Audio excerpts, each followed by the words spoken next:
اعوذ باللہ السمیع العلیم من الشیطان اللعین الرجیم بسم اللہ الرحمن الرحیم الحمد للہ الملک الحق المبین هو السمیع العلیم والتواب الرحیم والصلاة والسلام والتحیۃ والاکرام علی اشرف النبیین وخاتم المرسلین سیدنا و مولانا ابی القاسم محمد صلی اللہ علیہ وآلہ وسلم وأهل البيته الطيبين الطاهرين المعصومين المظلومين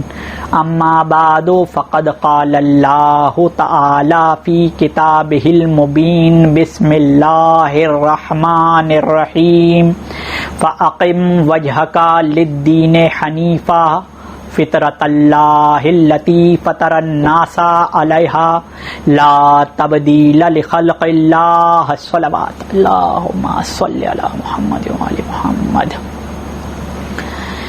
سامعین گرامی، دین فطرت اور کربلا کے عنوان سے جس سلسلہ گفتگو کا آغاز ہم نے محرم کی چاند کی شب سے کیا تھا، آج وہ اپنے چھٹے مرحلے میں داخل ہوا چاہتا ہے۔ گفتگو کا آغاز روزانہ جس آیت کریمہ سے ہوا جا رہا ہے وہ آیت سورہ روم کی 30ویں آیت ہے، جس میں پروردگار عالم ساری انسانیت سے مخاطب ہو کر ان کو ان کی پریشانیوں کے حل کے طور پر یہ فرما رہا ہے فَأَقِمْ وَجْهَكَ لِلدِّينِ حَنِيفًا، تم سب اپنے چہروں کو دین حنیف کی طرف کر لو۔ فطرت اللہ التی فطر الناس علیہا، یہ اللہ کی وہ فطرت ہے کہ جس پر ہر انسان پیدا ہوتا ہے۔ لا تبدیل لخلق اللہ، اللہ کی بنائی ہوئی تخلیق میں تبدیلی مت کرو۔ سامعین گرامی، مسلسل ایک خط فکر ہم آپ کے سامنے رکھ رہے ہیں جس میں ہم دین فطرت کی طرف بھی روشنی ڈال رہے ہیں اور اس کی مطابقت کربلا کے ساتھ بھی بتا رہے ہیں، اور یہ ناگزیر ہے کہ ہم فطرت کے دیگر معاملات آپ کے سامنے رکھیں۔ ہم نے آپ کو بتایا کہ جس طرح فطرت کے تقاضے ہیں اسی طرح اسلام کے احکام بھی فطری ہیں، غیر فطری نہیں ہیں۔ سامعین گرامی، انسان میں خواہش ہے کہ وہ نکاح کرے، فطرت خواہش کرتی ہے، اسلام حکم دیتا ہے کہ تم نکاح کرو۔ خواہش ہے کہ اچھی غذا کھائے، قرآن فرماتا ہے ہم نے تمہارے لیے طیبات حلال کیے ہیں، اور اللہ پر الزام نہ لگاؤ یہ کہہ کر کہ فلاں چیز حرام ہے سوائے اس کے کہ جو ہم نے حرام کری ہے۔ اب اس کے حرام کرنے میں کوئی غیر فطری عمل نہیں ہے۔ دنیا مجھے یہ بتائے کہ اگر قرآن نے خنزیر کے گوشت کو حرام قرار دیا ہے تو کیا فطرت کی میڈیکل سائنس اس کو بہت اچھا سمجھتی ہے؟ نہیں، میڈیکل سائنس میں بھی خنزیر کا گوشت جو ہے وہ مہلک ہے۔ اگر قرآن میں اسلام نے شراب سے اجتناب کا حکم دیا ہے تو کیا فطرت کی میڈیکل سائنس جو ہے، جو کہ نیچرز لور ہیں اور آج دین کو چھوڑ کر ایک الگ راہ تلاش کر رہے ہیں اور کہہ رہے ہیں کہ دین اور مذہب سے ہمارا کوئی تعلق نہیں، قدرت الگ ہے، مذاہب بناوٹی ہیں، تو کیا اسلام نے شراب سے اجتناب کروانے میں کوئی ایسا حکم دیا ہے کہ جو فطرت میں نقصان دہ ہے؟ کیا فطرت میں شراب پینا پسند ہے؟ کیا میڈیکل سائنس یہ کہتی ہے کہ شراب پینا چاہیے؟ نہیں، میڈیکل سائنس کہتی ہے کہ شراب سے لیور خراب ہو جاتا ہے۔ اگر دین اسلام زنا سے اجتناب کرنے کو کہہ رہا ہے تو کیا فطرت کی میڈیکل سائنس بدکاریوں کو انسان کے لیے فائدے مند سمجھتی ہے؟ نہیں، میڈیکل سائنس کہتی ہے کہ HIV ہو جاتا ہے۔ لہذا اسلام نے جن چیزوں سے منع کرا ہے بعد میں جا کر فطرت کی میڈیکل سائنس نے بھی وہی کہا۔ میڈیکل سائنس کیا ہے؟ فطرت پر غور و تدبر کر کے جو ہمیں پھل اور علم ملا وہ میڈیکل سائنس ہے۔ تو اسلام کا کوئی مطالبہ بھی فطرت کے منافی نہیں۔ کچھ نام نہاد دہریے اپنے آپ کو ایکس مسلم کہنے والے آج مسلمانوں کی تاریخوں پر سوال اٹھا رہے ہیں، افراد کی مابین لڑائیوں سے فائدہ اٹھا رہے ہیں۔ ہمیں رخ کرنا ہے دین فطرت کی طرف، اور دین فطرت فطرت محمد ہے۔ اور گزشتہ مجلس میں عرض کیا، فطرت، ہر فطرت جو کہ نقص کا شکار ہو گئی ہے، بہت مشکل مسائل ہیں مگر آپ کے سامنے اگر عرض نہیں کروں تو کس کے سامنے عرض کروں؟ انسان جب پیدا ہوتا ہے تو اس کی شخصیت دو بنیادی عناصر لے کر پنپتی ہے، ایک اس کا توارث اور ایک اس کا ماحول۔ اگر ماحول، بایولوجیکل ماحول ناسازگار ہے تو اس میں، اس کے جسم میں اور اس کے وجود میں کوئی نقص پیدا ہو جائے گا۔ بچہ پیدا ہوتا ہے، اگر روئے دیر سے تو اس میں ایک عذر پیدا ہوتا ہے۔ لہذا ماحول اور توارث جس کا بچہ ہے، اعلی افراد کا بچہ، بہت زیادہ چانسز ہوتے ہیں کہ وہ اعلی ظرف نکلے، اور بد کردار کا بچہ بہت زیادہ چانسز ہوتے ہیں کہ وہ بد کردار نکلے۔ مگر کیا فطرت اس کو دوسرا چانس نہیں دیتی؟ نہیں۔ اعلی کردار کا بچہ پیدا ہوا، دو بنیادی عناصر ہیں جو شخصیت کو بناتے ہیں، یہ میں آپ کے سامنے سائیکولوجی بیان کر رہا ہوں، نفسیات بیان کر رہا ہوں۔ دو عناصر، ایک توارث یعنی وراثت میں اس کو جو بیج میں ملا ہے، اور ایک اس کا ماحول۔ تو ماحول جب وہ پیدا ہو رہا ہے، ماحول پیدا ہونے کے بعد جو ماحول اختیار کرا ہے، پیدا ہو رہا ہے اور پیدا ہونے کے بعد جو ماحول اختیار کرا ہے، یہ بھی میٹر کرتا ہے اس کی شخصیت کے لیے، اور اس کا توارث کے اعلیٰ آدمی کا، نیک آدمی کا بچہ ہے یا بد آدمی کا بچہ، یہ بھی۔ تو اچھے آدمی کا بچہ برا نکل جاتا ہے، کیوں؟ کیونکہ اس کو ماحول برا ملا، اس کو ماحول برا ملا۔ تو اچھے آدمی کا بچہ برا اس لیے نکلا ہے کہ فطرت کے دو بنیادی عناصر میں سے ایک عنصر اس کو ناسازگار ملا۔ برے آدمی کا بچہ اچھا مل گیا، اچھا بن گیا، کیوں؟ کیونکہ اس کو ماحول اچھا ملا۔ تو لہذا دو عناصر فطری شخصیت بناتے ہیں، ایک تو توارث اور ایک ماحول۔ اسی لیے پروردگار عالم نے کہا، اور ہم نے آپ کے سامنے عرض کیا کہ کونوا مع الصادقین، صادقین کے ساتھ ہو جاؤ اور اجتناب کرو ابلیس سے، شیطان سے۔ سامعین گرامی، جب ہم فطرت پر غور کرتے ہیں تو ہمیں سب کچھ حاصل کرنے کے بعد بھی ایک بے چینی ہوتی ہے۔ ایک بے چینی، وہ کیا بے چینی ہے؟ وہ یہ کہ کوئی نہ کوئی مقصد ہے جسے ہم پورا کرنا چاہ رہے ہیں۔ زندگی میں ایک دور، ایک وقت ایسا ضرور آتا ہے کہ جب انسان سوچتا ہے کہ کوئی ایسا کام ضرور تھا جو ہمیں کرنا تھا، کر نہ سکے. وہ کیا کام ہے؟ وہ کام جس کی طرف فطرت ہمیں مائل کرتی ہے،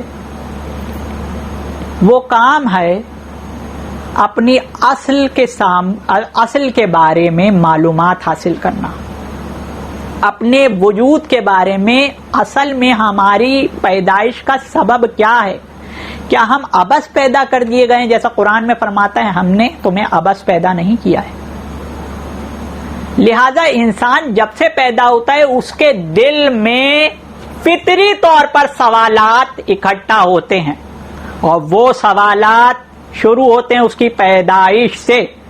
جیسے ہی وہ پیدا ہوتا ہے وہ روتا اس لیے ہے کہ ابھی جس ماحول میں تھا وہ شکم مادر میں، یہ کس نے اسے دوسرے ماحول میں منتقل کر دیا.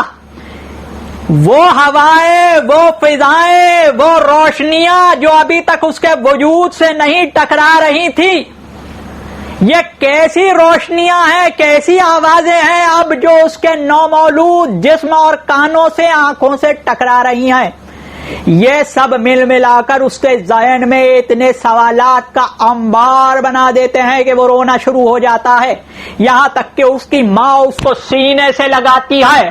جیسے ہی اس کی ماں اس کو سینے سے لگاتی ہے اس کو وہی گرمی پہنچتی ہے، گود کی وہ گرمی.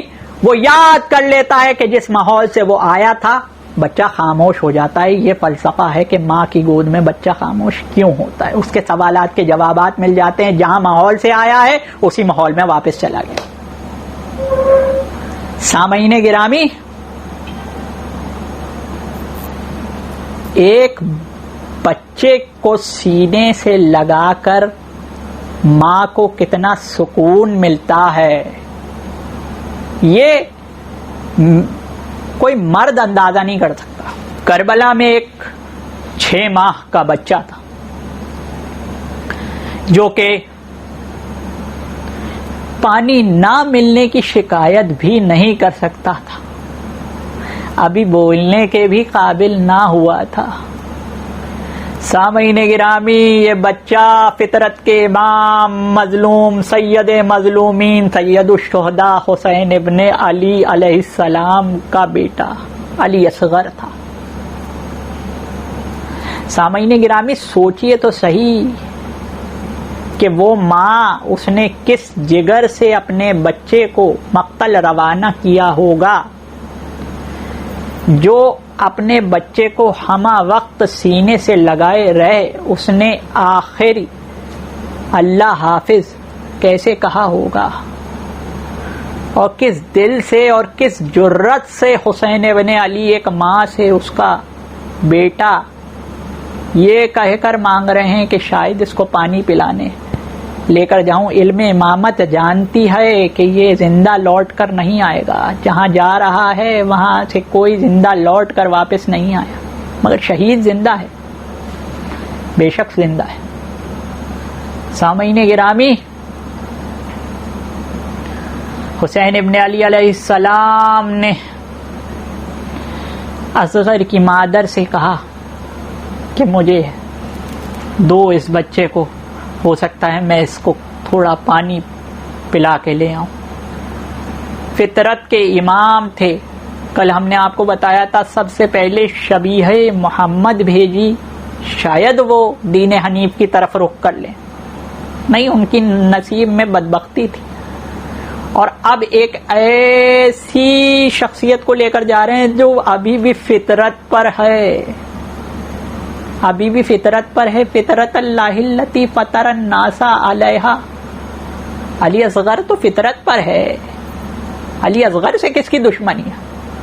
فطرت کا ایسا شاہکار کہ جب کپڑے پہ لے کر آ رہے تھے تو لشکر یزید، لشکر شمر، لشکر ابن زیاد ملعون، خدا ان سب پر لعنت کرے، انہوں نے سمجھا کہ حسین قرآن لائے ہیں. فطرت کا ایسا شاہکار جو کہ قرآن لگ رہا تھا. سامعین گرامی،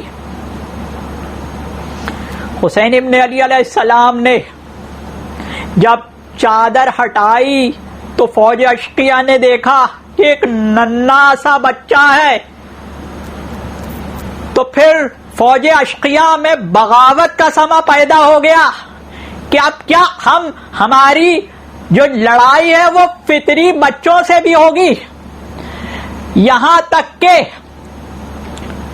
ابن زیاد نے ہرملہ کو کہا، ہرملہ تیر چلا، ہرملہ میں تجھے انعام دوں گا، اگر تو نے تیر نہیں چلایا تو ہمارا کیا کرایا بگڑ جائے گا، فوج میں بغاوت پیدا ہو جائے گی. یہاں ایک دوسرے سے باتیں ہی کر رہے تھے کہ ہرملہ نے ایک ایسا تیر جو کہ گھوڑے کے مارا جاتا ہے وہ چلایا. حسین ابن علی علیہ السلام کے گردن پر آنے والا وہ تیر مجاہد کربلا اصغر نے ہمک کر اپنی گردن پر لے لیا. سامعین گرامی، وہ تیر لگا نا گردن علی اصغر پر، تو وہ علی اصغر پر کی گردن کو چیرتا ہوا وہ حسین کے بازو پر لگ گیا. حسین ابن علی علیہ السلام نے وہ تیر نکالا اور وہ خون زمین پر نہیں پھینکنے دیا، اس خون کو چلو میں لیا. آپ ذرا سا اندازہ لگائیں، یہ حسین ابن علی اپنے جوان بیٹے کا لاشا دیکھ چکا، اب اپنے نومولود بیٹے کا خون چلو میں لے رہا ہے. آسمان کی طرف رخ کرا اور اللہ سے عرض کی، یا اللہ مجھے اسی حالت میں محشور کریو کہ میرے اصغر کا خون میرے منہ پر ہے. اور اس طرح امام نے اپنے لال کا خون اپنے چہرے پر مل لیا، اور جب لوٹے تو دنیا کا ہر سوال فوراً حل بتانے والے، دنیا کے ہر مسئلے کا حل فوراً بتانے والے سوچ رہے تھے کہ کس طرح سے، کس جرت سے اس کی ماں کے پاس دکھا کر یہ لاشا دکھاؤں، کس طرح سے میں جاؤں اس کی ماں کے پاس اس کا لاشا دکھاؤں. سامعین گرامی، مورخین بیان کرتے ہیں کہ حسین ابن علی نے کئی مرتبہ قدم آگے بڑھائے، کئی مرتبہ قدم پیچھے کرے، آخرکار آئے اور لوگوں نے، مورخین نے لکھا کہ حسین ابن علی گئے تھے تو ایسا لگ رہا تھا کہ جوان تھے، اور لوٹے ہیں تو ایک ضعیف شخصیت نظر آ رہے تھے. خدا کسی باپ کو ایسا عالم نہ دکھائے. پروردگار عالم، انا للہ و انا الیہ راجعون.